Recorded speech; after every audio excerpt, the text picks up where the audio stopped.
पश्चाताप के कड़वे फल कभी न कभी सभी को चखने पड़ते हैं, लेकिन और बुराइयों पर पछताते हैं। दरोगा कृष्णचंद अपनी भलाइयों पर पछता रहे थे।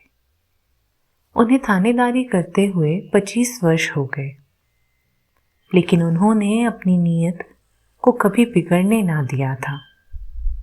यौवन काल में भी जब चित्त भोग विलास के लिए व्याकुल रहता था, उन्होंने निःस्पृह भाव से अपने कर्तव्य का पालन किया था। लेकिन इतने दिनों के बाद आज जब वह अपनी सरलता और विवेक पर हाथ मल रहे थे, उनकी पत्नी गंगाजली सती साध्वी स्त्री थी। उसने सदैव अपने पति को कुमार्ग से बचाया था, पर इस समय वह भी चिंता में डूबी हुई थी। उसे स्वयं संदेह हो रहा था कि यह जीवन पर्यंत की सरलता बिल्कुल व्यर्थ तो नहीं हो गई। दरोगा कृष्णचंद रसिक, उदार और बड़े सज्जन मनुष्य थे। मातहतों के साथ वे भाईचारे का सा व्यवहार करते थे, किंतु मातहतों की दृष्टि में उनके इस व्यवहार का कुछ मूल्य न था। वे कहा करते थे कि यहाँ हमारे पेट नहीं भरता, हम इनकी भलमनसी को लेकर क्या करें, चाटें? हमें गुड़ की डांट डपट सख्ती सब स्वीकार है, केवल हमारा पेट भरना चाहिए। रूखी रोटियां चांद के थाल में परोसी जाएं तो भी वे पूड़ियां ना हो जाएंगी। दरोगा जी के अफसर भी उनके प्राय प्रसन्न रहते थे। वे दूसरे थाने में जाते तो उनका बड़ा आदर सत्कार होता था। उनके अहलमद, मुरहर और अरहदी जी के अफसर भी उनसे प्राय प्रसन्न रहते। वे दूसरे थाने जाते तो उनका बड़ा आदर सत्कार होता था। उनके अहलमद, मुहर्रिर और अर्दली खूब दावतें उड़ाते। अहलमद को नजराना मिलता, अर्दली इनाम पाता और अफसरों को नित्य डालियां मिलती। पर कृष्णचंद के यहाँ यह आदर सत्कार कहाँ। वे न दावतें करते थे, न इनाम देते थे, न डालियां ही लगाते थे। जो किसी से लेता नहीं, वह किसी को देगा कहाँ से? दरोगा कृष्णचंद की सुषुप्ता को लोग अभिमान समझते थे, लेकिन इतने निर्लोभी होने पर भी दरोगा जी के स्वभाव में किफायत का नाम न था। वह स्वयं तो शौकीन न थे, लेकिन अपने घर वालों को आराम देना अपना कर्तव्य समझते थे। उनके सिवा घर में 3 प्राणी और थे, स्त्री और 2 लड़कियां। दरोगा जी इन लड़कियों को प्राण से भी अधिक प्यार करते थे। उनके लिए अच्छे से अच्छे कपड़े लाते और शहर से नित्य तरह तरह की चीजें मंगाया करते। बाजार में कोई तरहदार कपड़ा देखकर उनका जी नहीं मानता था। लड़कियों के लिए अवश्य ले आते थे। घर में सामान जमा करने की उन्हें धुन थी। सारा मकान कुर्सियों, मेजों, अलमारियों से भरा हुआ था। नगीने के कलमदान, झांसी के कालीन, आगरा की दरियां बाजार में नजर आ जाती तो उन पर लट्टू हो जाते। कोई लूट के धन पर भी इस भांति न टूटता होगा।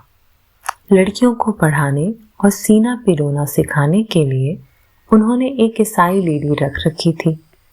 कभी कभी स्वयं उनकी परीक्षा लिया करते थे। गंगाजली चतुर स्त्री थी। उन्हें समझाया करती थी कि जरा हाथ रोक कर खर्च करो। जीवन में यदि कुछ और नहीं करना है तो लड़कियों का विवाह तो करना ही पड़ेगा। उस समय किसके आगे हाथ फैलाते फिरोगे? अभी तो उन्हें मखमली जूते पहनाते हो। कुछ इसकी भी चिंता है कि आगे क्या होगा? दरोगा जी इन बातों को हंसी में उड़ा देते। कहते, जैसे और सब काम चलते हैं वैसे ही यह काम भी हो जाएगा। कभी झुठला कर कहते, ऐसी बातें करके मेरे ऊपर चिंता का बोझ मत डालो। इस प्रकार दिन बीतते चले जाते थे। दोनों लड़कियां कमल के समान खिलती जाती थीं। बड़ी लड़की सुमन सुंदर, चंचल और अभिमानिनी थी। छोटी लड़की शांता भोली, गंभीर और सुशीला थी। सुमन दूसरों से बढ़कर रहना चाहती थी। यदि बाजार से दोनों बहनों के लिए एक ही प्रकार की साड़ियां आ जाती तो सुमन मुंह फुला लेती थी। शांता को जो कुछ मिल जाता उसी में प्रसन्न रहती। गंगाजली पुराने विचार के अनुसार लड़कियों के ऋण से शीघ्र मुक्त होना चाहती थी, पर दरोगा जी कहते यह अभी विवाह योग्य नहीं है। शास्त्रों में लिखा है कि कन्याओं का विवाह 16 वर्ष की आयु से पहले करना पाप है। वे इस प्रकार मन को समझाकर टालते रहते थे। समाचार पत्रों में जब वे दहेज विरोध में बड़े बड़े लेख पढ़ते तो बहुत प्रसन्न होते। गंगाजली से कहते कि अब 1 ही 2 साल में यह कुवृत्ति मिट जाएगी। गंगाजली से कहते कि अब 1 ही 2 साल में यह कुरीति मिट जाती है, चिंता करने की जरूरत नहीं। यहाँ तक कि इसी तरह सुमन का 16वां वर्ष लग गया। अब कृष्णचंद अपने को अधिक धोखा ना दे सके। उनकी पूर्व निश्चिंता वैसी ना थी जो अपने सामर्थ्य के ज्ञान से उत्पन्न होती थी। उसका मूल कारण उनकी अकर्मण्यता थी।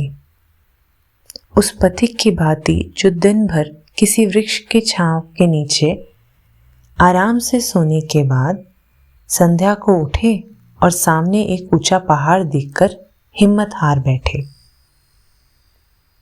दरोगा जी भी घबरा गए। वर की खोज में दौड़ने लगे। कई जगह से टिप्पणियां मंगवाई। वे शिक्षित परिवार चाहते थे। उनका विचार था कि ऐसे घरों में लेन देन की चर्चा ना होगी।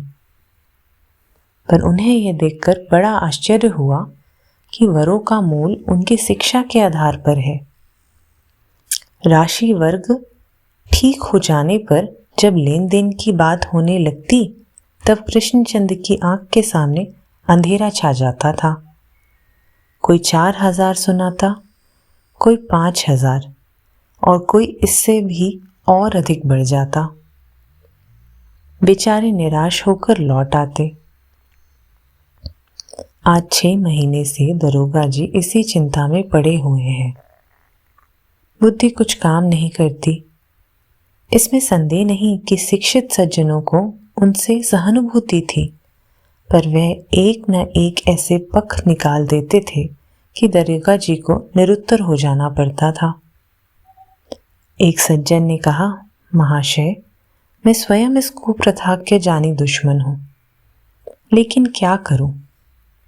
अभी पिछले साल लड़की का विवाह किया, 2,000 रुपए केवल दहेज में देने पड़े, 2,000 और खाने पीने का खर्च पड़ा। आप ही कहिए यह कमी कैसे पूरी हो? दूसरे महाशय इनसे अधिक नीति कुशल थे। बोले, दरोगा जी, मैंने लड़के को पाला है, सहस्त्रों रुपए उसकी पढ़ाई में खर्च किए हैं। आपकी लड़की को इससे उतना ही लाभ होगा जितना मेरे लड़के को। तो आप ही न्याय कीजिए कि यह सारा भार अकेले कैसे सहूं?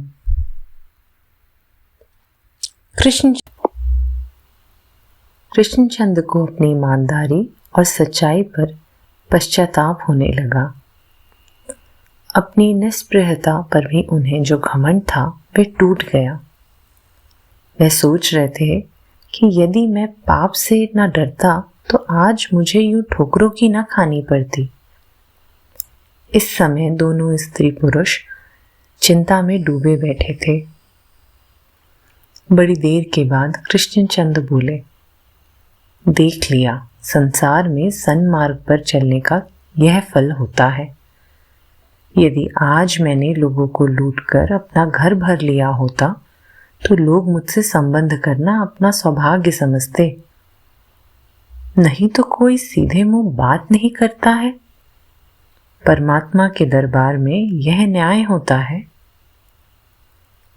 अब दो ही उपाय है, या तो सुमन को किसी कंगाल के पल्ले बांध दूं या कोई सोने की चिड़िया फंसाऊं। पहली बात तो होने से रही, बस अब सोने की चिड़िया की खोज में निकलता हूं।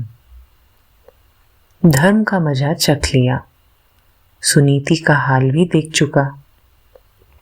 अब लोगों के खूब गले दबाऊंगा, खूब रिश्वतें लूंगा। यही अंतिम उपाय है। संसार यही चाहता है, हमारी जाति यही चाहती है, और कदाचित ईश्वर भी यही चाहता है। यही सही, आज से मैं भी वही करूंगा जो सब लोग करते हैं। गंगाजली सिर झुकाए अपनी पति की ये बातें सुनकर दुखित हो रही थी। वह चुप थी, पर आंखों में आंसू भरे हुए थे। दरोगा जी के हलके में एक महंत रामदास रहते थे। वे साधुओं की एक गद्दी के महंत थे। उनके यहाँ सारा कारोबार श्री बाके बिहारी जी के नाम पर होता था। श्री बाके बिहारी जी लेन देन करते थे और 32 सैकड़े से कम सूद न लेते थे। वही मालगुजारी वसूल करते थे, वही रहननामे बेनामे लिखते थे। श्री बाके बिहारी जी की रकम दबाने का किसी को साहस न होता था और ना अपनी रकम के लिए कोई दूसरा आदमी उनसे कड़ाई कर सकता था। श्री बाके बिहारी जी को रुष्ट करके उस इलाके में रहना कठिन था। महंत रामदास के यहाँ 10-20 मोटे ताजे साधु स्थायी रूप से रहते थे। वह अखाड़े में डंड पेलते, भैंस का ताजा दूध पीते, संध्या को दुधिया भांग छीनते और गांजे चरस की चिलम तो कभी ठंडी ना हो पाती थी। ऐसे बलवान जत्थे के विरुद्ध कौन सिर उठाता? महंत जी का अधिकारियों में खूब मान था। श्री बाके बिहारी उन्हें खूब मोतीचूर के लड्डू और मोहन भोग खिलाते थे। उनके प्रसाद से कौन इनकार कर सकता था? ठाकुर जी संसार में आकर संसार के रीति नीति पर चलते थे। महंत रामदास जब अपने इलाके की निगरानी करने निकलते तो उनका जुलूस राजशाही ठाट बाट के साथ चलता था। सबसे आगे हाथी में श्री बाके बिहारी जी की सवारी होती थी, उसके पीछे पालकी पर महंत जी चलते थे। उसके बाद साधुओं की सेना घोड़े पर सवार राम नाम के झंडे लिए अपनी विचित्र शोभा दिखाती थी। ऊंट पर छोलदारियां, डेरे और शामियाना लदे होते थे। यह दल जिस गांव में जा पहुंचता उसकी शामत आ जाती थी। इस साल महंत जी तीर्थ यात्रा करने गए थे। वहां से आकर उन्होंने एक बड़ा यज्ञ किया था। 1 महीने तक हवन कुंड चलता रहा। महीनों तक कहाड़ न उतरे। पूरे 10,000 महंतों का निमंत्रण था। इस यज्ञ के लिए इलाके के प्रत्येक आसामी से हल पीछे 5 चंदा उगाया गया था। किसी ने खुशी से दिया, किसी ने उधार लेकर, और जिसके पास ना था उससे रुक्का ही लिखाना पड़ा। श्री बाके बिहारी जी की आज्ञा को कौन टाल सकता था? यदि ठाकुर जी को हार माननी पड़ी तो केवल एक अहीर से, जिसका नाम चेतू था। चेतू बूढ़ा दरिद्र आदमी था। कई सालों से उसकी फसल खराब हो रही थी। उस पर थोड़े ही दिन हुए श्री बाके बिहारी जी ने इजाफा लेगान की नालिश करके उसके ऋण को यदि ठाकुर जी को हार माननी पड़ती तो केवल एक अहीर से, जिसका नाम चेतू था। चेतू बूढ़ा दरिद्र आदमी था। कई सालों से उसकी फसल खराब हो रही थी। उस पर थोड़े ही दिन हुए श्री बाके बिहारी जी ने इजाफा लगान की नालिश करके उसे ऋण के बोझ से और भी दबा दिया था। उसने ये चंदा देने से इनकार कर दिया, यहां तक कि रुक्का भी ना लिखा। ठाकुर जी ऐसा द्रोही को कैसे क्षमा कर सकते। एक दिन कई महंत चेतू को पकड़ लाए। ठाकुर द्वारे के सामने उस पर मार पड़ने लगी। चेतू भी बिगड़ा। हाथ तो बंधे हुए थे, मुंह से लात घूंसों का जवाब देता रहा और जब तक जबान बंद ना हो गई चुप ना हुआ। इतना कष्ट देकर भी ठाकुर जी को संतोष ना हुआ। उसी रात को उसके प्राण भी हर लिए। प्रातःकाल चौकीदार ने थाने में रपट की। दरोगा कृष्णचंद को मालूम हुआ, मानो ईश्वर ने बैठे बिठाए सोने की चिड़िया उनके पास भेज दी। तहकीकात करने चले, लेकिन महंत जी की इस इलाके में ऐसी धाक जमी हुई थी कि दरोगा जी को कोई गवाही न मिल सकी। लोग एकांत में आकर उनसे सारा वृतांत कह जाते थे, पर कोई अपना बयान न देता था। इस प्रकार 3-4 दिन बीत गए। महंत जी पहले तो अखड़े रहे। उन्हें निश्चय था कि यह भेद ना खुल सकेगा, लेकिन जब उन्हें पता चला कि दरोगा जी ने कई आदमियों को फोड़ लिया है तो कुछ नरम पड़े। अपने मुख्तार को दरोगा जी के पास भेजा, कुबेर की शरण ली। लेन देन की बातचीत होने लगी। कृष्णचंद ने कहा, मेरा हाल तो आप लोग जानते ही हैं कि रिश्वत को काला नाग समझता हूं। मुख्तार ने कहा, हाँ ये तो मालूम है, किंतु साधु संतों पर कृपा रखनी ही चाहिए। इसके बाद दोनों सज्जनों में कुछ कानाफूसी हुई।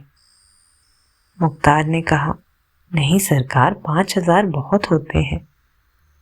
महंत जी को आप जानते हैं, वह अपनी टेक पर आ जाएंगे तो चाहे फांसी ही हो जाए, पर एक जौ भर ना हटेंगे। ऐसा कीजिए कि उनको भी कष्ट ना हो और आपका भी काम निकल जाए। अंत में 3,000 पे बात पक्की हो गई, पर कड़वी दवा को खरीद लेने, उसका काढ़ा बनाने और उसे उठाकर पीने में बड़ा अंतर है। मुख्तार तो महंत के पास गया और कृष्णचंद सोचने लगे, यह मैं क्या कर रहा हूं। एक और पैसे का ढेर था और चिंता व्याधि से मुक्त होने की आशा, दूसरी ओर आत्मा का सर्वनाश और परिणाम का भय। ना हाँ करते बनता था, ना ही।